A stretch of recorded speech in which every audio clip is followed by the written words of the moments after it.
For nearly 3.5 decades, Amtower and Company has been advising government contractors on marketing to the government. True. I started my company in 1985, and over the last 3.5 decades, I've worked with large, medium, and small companies, products, services, some just very odd things, but pretty much across the board, and literally to every agency in the government at one time or another. So the process has been strange because back in the 80s, you may recall, we had this stuff called mail. The guy who came to your post office box, you put stuff in there and you'd go and open it and read it. I remember, yes. I was, in the 80s, the king of direct marketing to the government because I bothered to go to federal mail rooms to see how mail was processed, and most importantly, to see how much mail did not make it out of the mail room. So I understood that process. In 1995, we had this interruption in the market called Netscape that introduced email, and the conversion from the snail mail world to the email world was a hard transition, not necessarily for me, but for the market. Okay, because the CEOs were all going, oh, they're just going to use this for honey-do lists. Nobody's going to use it for business. Well, gee, that changed. And then in the early 2000s, we had the advent of Web 2.0 tools, webinars, video, podcasts, all of these really cool communication tools. So I had to stay on top of this, ahead of this, as it was becoming more pervasive in this market. So I've been a student of the market for 35 years, advising large, medium, and small companies on all aspects of marketing to the government, but probably most importantly, helping companies determine which marketing tools best fit both their budget and their needs. How do you define your audience? What are their information grazing habits? How do you get your message in front of them and influence them during those times when you need to influence them? Now, after all this time and experience, have you developed a magic formula?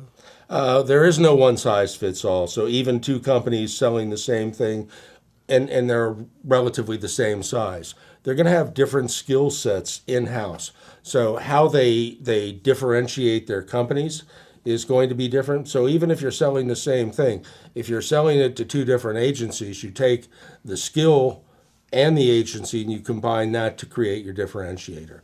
Then you determine the communication tools that you need best to support your sales and business development efforts. So are you working as a marketing company or an ad agency? Or I am an advisor, so I have a unique position in the market, and I have no vested interest in selling services to the companies that I advise. So I will advise them on what to do. Where I play harder is when they want that either the LinkedIn training or for me to train people how to develop that SME, that subject matter expert platform. Then I go in and do hands-on. But otherwise, I've been an advisor, so I will, if need be, I will help companies do ad agency reviews, PR agency reviews, video agency reviews, and help them choose the best company to use for those services. If they are trying to break into the market via events, I will help them determine which events are best for them. So there are tabletop events, there's in-agency events, there are broader venue events. So not all of these are going to work for all companies. So they're a money suck. So if you're not picking the right events, you may pick two or three of the wrong ones and just assume events don't work. Yeah. No, that's not the answer. You chose the wrong events. If you choose the right events and you work on government time, not your time, wait for those leads to come to fruition, then you can start getting traction. So which one of these is working for you for business development? For me personally? Yeah. All of the above. I stay visible in the market through writing, through speaking, through the radio show, and now with the help of Brand Ready, through video. And I've been advising companies to use video for over 10 years now. And it's time that, I put shoes on my children's feet, so to speak, right? So video is a huge component. Video is, YouTube is the second most used search engine on the web. I know that, yeah. Okay. Every significant government contractor out there has a YouTube page. It's time for subject matter experts to have their own page. That's why I'm doing this.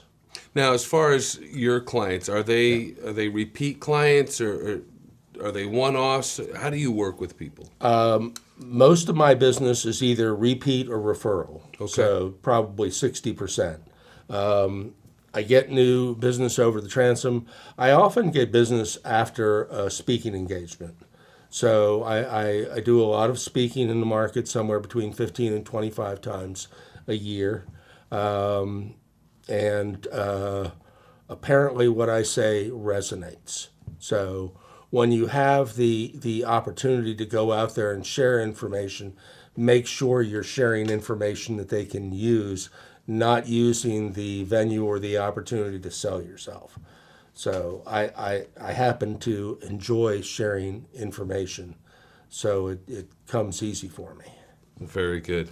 Marketing to the government is a skill set that you can learn, and Amtower and Company can help you.